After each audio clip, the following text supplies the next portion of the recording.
vérité que les dénominations n'acceptent pas aujourd'hui. Mais il n'y a que celui qui peut accepter l'élection.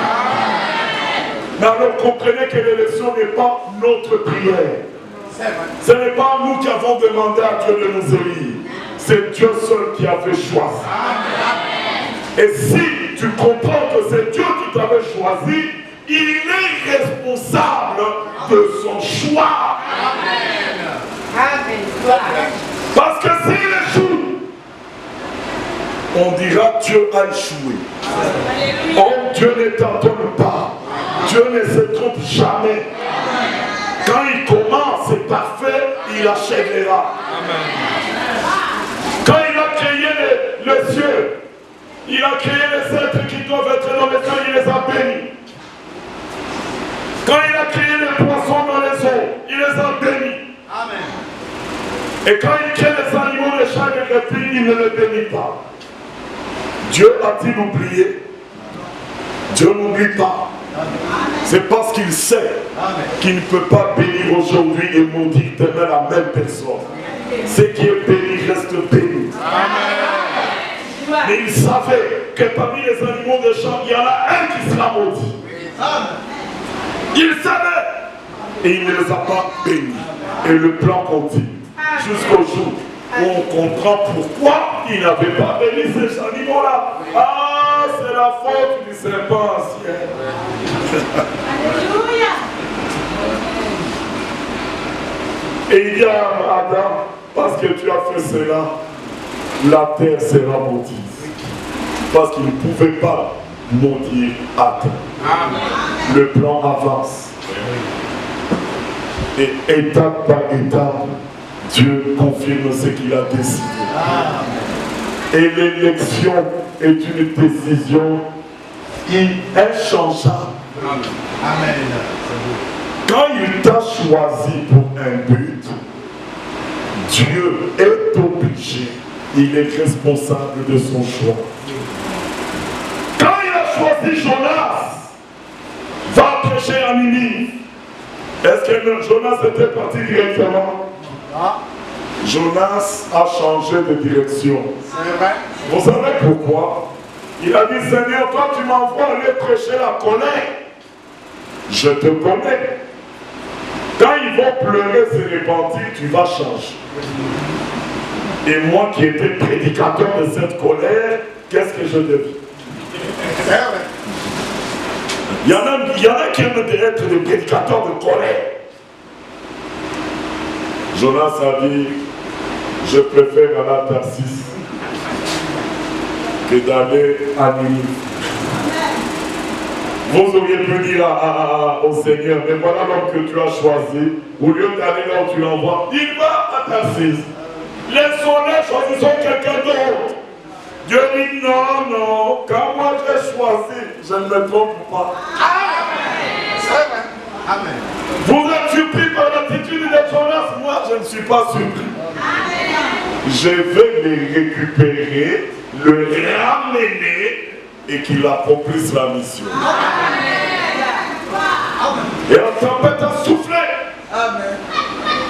Les gens du bateau se sont inquiétés. Et quand ils trouvent Jonas dans la quarantaine de l'homme, il dit, mais qu'est-ce que toi tu fais en ton moment avec tout le monde est agité? Jonas dit, je connais la raison de cette tempête. C'est ma faute. C'est Dieu qui vient me chercher. Parce que je devais aller à Ninive, moi je l'avais vu à Tarsis. Alors qu'est-ce que nous devons faire? Il dit la solution, jetez-moi dans l'eau. Un homme normal va dire jetez-moi dans l'eau, c'est pas possible. Et on l'a jeté dans l'eau. Quand on l'a jeté, la tempête s'est calmée. Il savait que c'est Dieu qui vient le chercher. Si tu as une bonne communion avec le Seigneur, même les tourments, les troubles qui arrivent, tu sauras pourquoi. Ne dis pas Dieu m'a abandonné, Dieu n'est plus. Non, il vient. Toutes choses concourent au bien de ceux qui aiment Dieu. Il vient te chercher. Il va te ramener.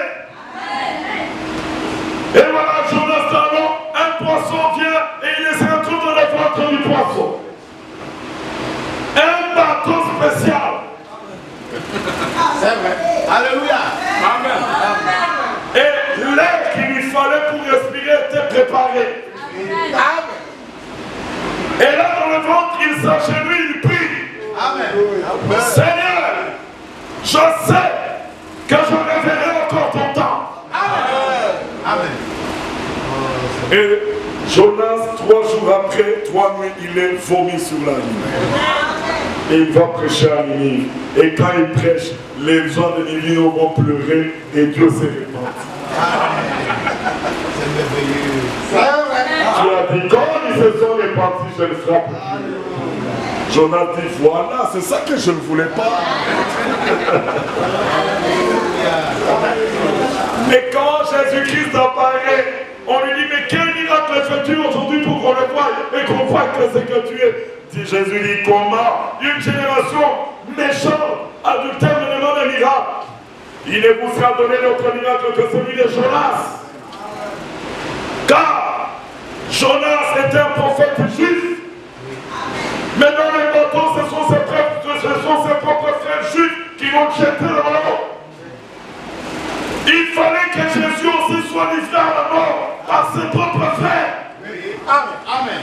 Quand Jonas avait fait 3 jours, 3 nuits dans le ventre des poissons, Jésus dit, et moi aussi, je ferai 3 jours, 3 nuits dans la terre. Et quand Jonas est sorti, c'était pour aller chez les païens. Jésus ressuscité de mort, il s'est tourné vers les païens. Alléluia. Et c'est que Dieu ne pouvait pas obtenir avec Israël, Dieu l'obtient avec nous les païens. Gloire à Dieu. Amen. Ainsi, frère, Jonas élu de Dieu. Vous prenez Zacharie, le père de Jean-Baptiste. Gabriel vient lui annoncer la parole. Voici ta femme sera enceinte. Elle enfantera un fils qui sera rempli du Saint-Esprit dès le sein de sa mère. Il y a des hommes qui vont dans les montagnes pour rechercher le Saint-Esprit. Mais voici un enfant, avant même qu'il naisse, il est rempli du Saint-Esprit. Amen. Pourquoi Dieu l'a décidé ainsi. Amen. Alors Zacharie dit non, non, non. À quel signe reconnaîtrai je cela? Parce que ma femme est stérile. Gabriel dit, tu ne sais pas à qui tu as affaire. Moi qui te parle, je suis Gabriel, je me tiens devant la face de Dieu, devant le trône, et il m'a envoyé pour t'annoncer cette nouvelle. Et toi tu doutes. Parce que tu as douté, tu deviendras muet. Mais la décision que Dieu a prise ne changera pas. Gabriel n'a pas dit, oh Seigneur, regarde l'homme chez qui tu m'as envoyé. Il doute. Cherche quelqu'un d'autre. Dieu a dit, non, non, quand moi j'ai choisi, je ne change pas. C'est lui qui se connaît élu doit savoir que Dieu ne changera pas. Il est responsable de son choix. S'il a écrit ton nom dans le livre de vie, il est obligé de te chercher, de te ramener et de faire en toi ce qui lui est agréable. Alors pour la vie céleste, il pose les conditions. Dehors les adultères, dehors les débauchés, dehors ceux qui aiment et pratiquent les mensonges, dehors tout ce que vous pouvez prendre là. Rien d'essuyé n'entrera dans la vie. Mais est-ce que Dieu, dites-moi, les conditions pour entrer dans la vie ont été exprimées à quel moment? Avant ou après la fondation du monde? Amen. Dites-moi les conditions pour entrer dans la vie. Dieu les a exprimées à quel moment? Avant ou après la fondation du monde? Après la fondation du monde. Avec des commandements qui ont suivi tout ceci. Puis il y a aux autres, si votre justice ne suppose pas celle des pharisiens, vous n'entrerez pas. Mais les noms ont été écrits avant ou fondation du monde. Avant la fondation du monde. Alors frère, dites-moi, est-ce que Dieu va mettre des conditions pour contredire la liste qu'il a déjà établie? Impossible! Cela veut dire qu'il sait qu'en établissant les conditions, lui-même, il sait que tous ceux dont les noms ont été écrits, ils vont satisfaire ces conditions-là. Tout ce que vous pouvez. Que votre amen soit encore plus fort. N'ayez pas peur des conditions. Lisez-les même. Même si c'est difficile, acceptez-les. Alors quand tu te sens faire, incapable, regarde à celui qui t'avait choisi.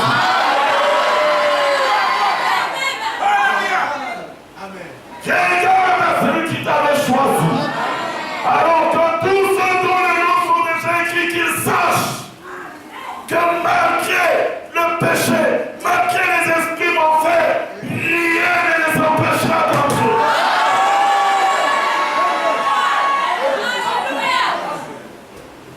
Pourquoi en Jésus-Christ, les élus ont une pleine victoire sur les péchés, sur le mort, sur les démons.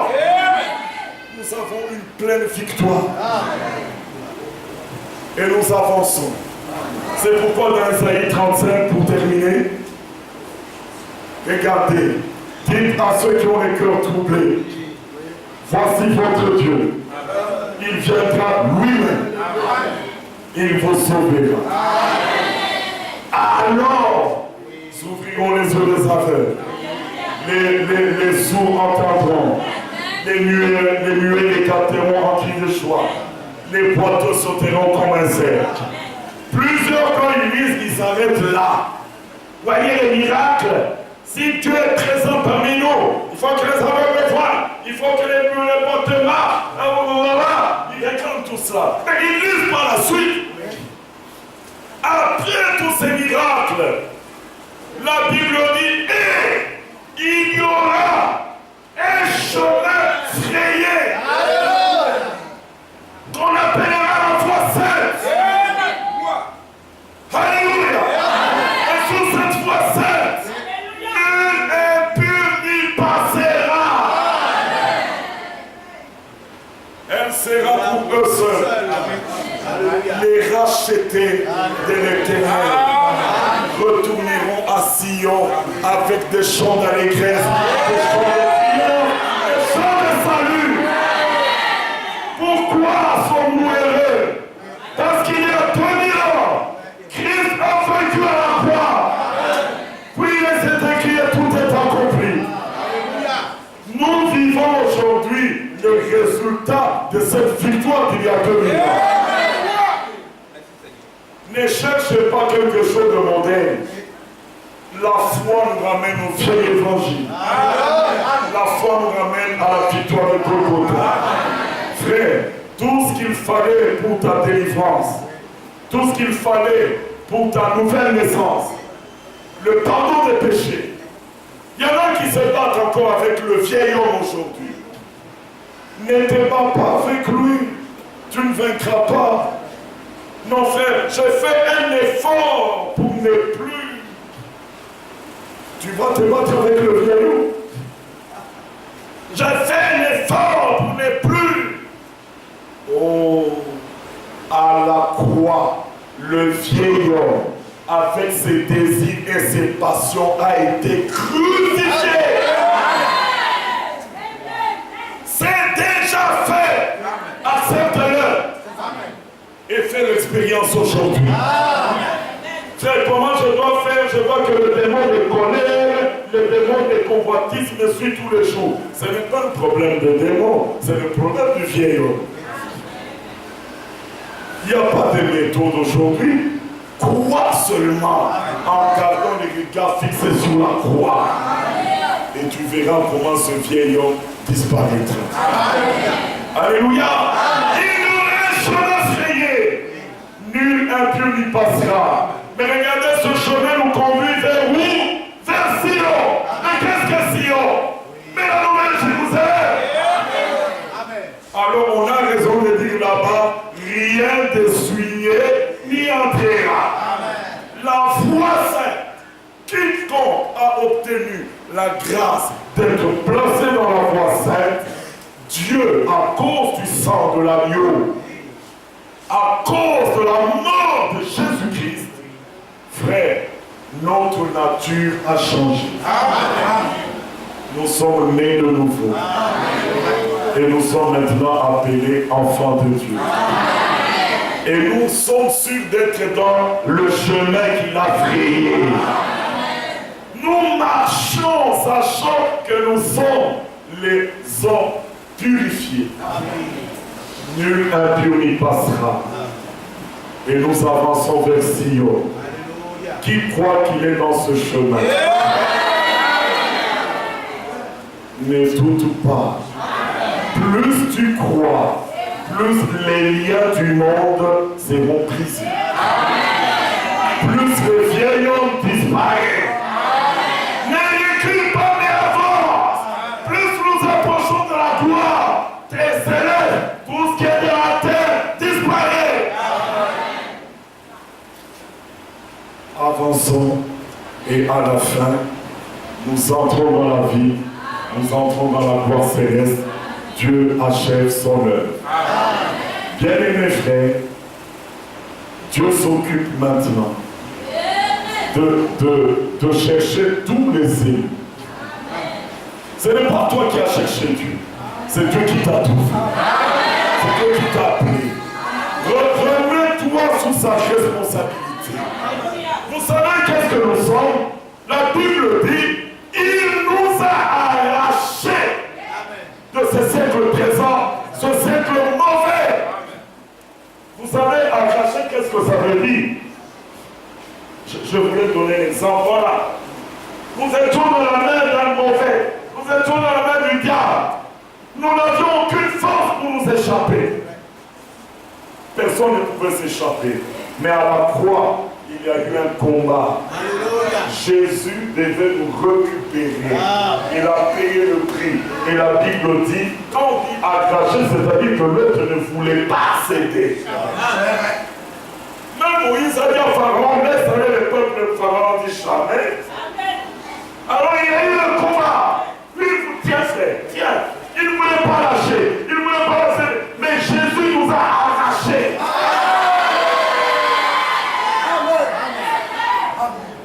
Et il dit, mes bénis sont dans ma main. Nul n'a le pouvoir de les ravir. Jean chapitre 6, la volonté de mon Père, c'est que je ne perde aucun de tout ce qu'il m'a donné, mais que je les garde et que je les ressuscite au dernier jour. Qui sait qu'il est dans les mains? Qui sait qu'il est dans les mains du Seigneur? Qui croit que Jésus le gardera? Est-ce que Jésus peut nous perdre? C'est vrai. Où est-ce qu'il est parti? Non, c'est merci. Il nous perd et puis il commence à dire, mais tu es perdu, pourquoi? Il fallait rester dans les mains. Oh, mais la responsabilité c'était à toi de me garder dans ta main. Reposez-vous tranquille. Que les démons qui étaient du temps de l'autre apparaissent aujourd'hui, ne tremblez pas. Nous avons la victoire. Que les souillures, les impuretés soient même visibles partout. Et le diable a donné tous les moyens faciles. Par la télévision, l'internet, les livres, les films. Tous les moyens sont bons pour capter les hommes. Mais nous, au milieu de cette génération, nous prions comme des flambeaux. Alors Jude termine en disant, à vous qui êtes aimés de Dieu le Père, à vous qui êtes gardés pour Jésus-Christ, qu'il vous affermisse. Et au verset 24, il dit quoi? Qu'il vous préserve de toute chute. Est-ce que nous pouvons tomber? Oui, nous pouvons tomber. Mais il y en a un qui nous relève. Il y en a un qui nous préserve de toute chute. Et qui nous affermisse jusqu'à la fin. Pour vous faire paraître devant lui. Saint, irréprochable, parfait, innocent. C'est nous qui sommes là. Alléluia. Lève-nous, frères. Lève-nous, sœurs. Qui est face avec toi aujourd'hui? Sans toi, aimé de Dieu. Sans toi, gardé par Jésus-Christ. Sans toi, arraché de ce siècle présent. Oh, nous les sentons, frère. Nous voyons comment les autres sont facilement attirés, mais nous ne sommes plus attirés. Il y a une main qui nous retient. Il y a une main qui nous garde à l'écart. Pendant que les autres trouvent du plaisir dans ces choses, nous, notre plaisir, c'est dans la parole. Amen. Que le Seigneur vous bénisse. Alléluia.